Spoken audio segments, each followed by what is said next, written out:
let's dive right into this. To start, we're going to remove 3 Phillips screws on the exterior of this door cover.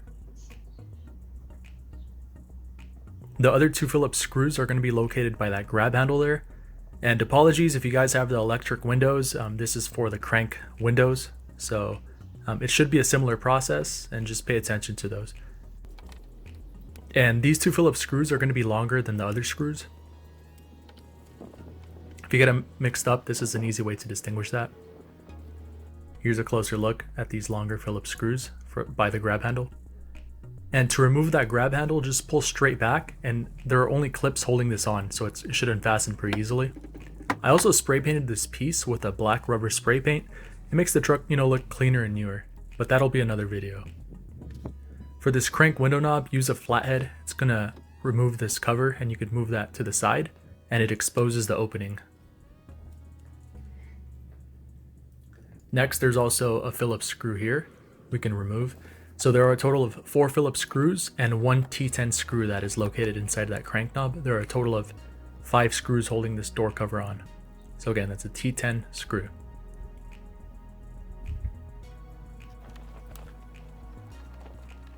And to remove this, just pull back on the knob. It should let you know when it's unfastened. There is a spacer and a T10 screw there.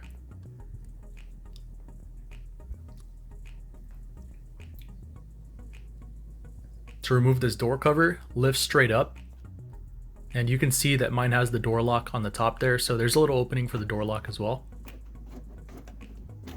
And there are around 8 of these hook clips spread out throughout the door. You can see those hook clips here. To reattach, just align it up and you should pop it in pretty easily. It's not too difficult to remove.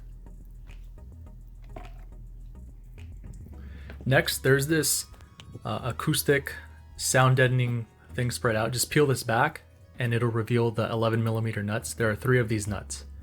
If for some reason this acoustic lining you can't reattach it, just put some duct tape, but it should have enough stickiness to reattach. I'm using an 11mm extended socket, a little extension, and a big tip here. I'm using receipt tape so that it wedges that nut into this socket. The reason I'm using this receipt tape is you do not want those nuts to fall in the door frame. If you can avoid that, avoid it by all costs. So if they fall into the door frame, they're gonna fall all the way to the bottom, and it's gonna be a nightmare to take those out. So you can see there, it's a good move to do. And again, there are 3 of those nuts, 11mm, that are holding this mirror on. If you can get someone to help you, like in my case, I have Gram here, she's helping me out. Get someone to help you.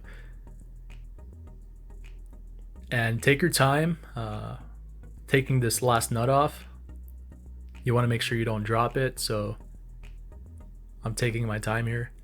And a pro tip, if you're doing it by yourself, before you remove that crank knob, roll the window all the way down so you could reach out with one hand to hold a mirror.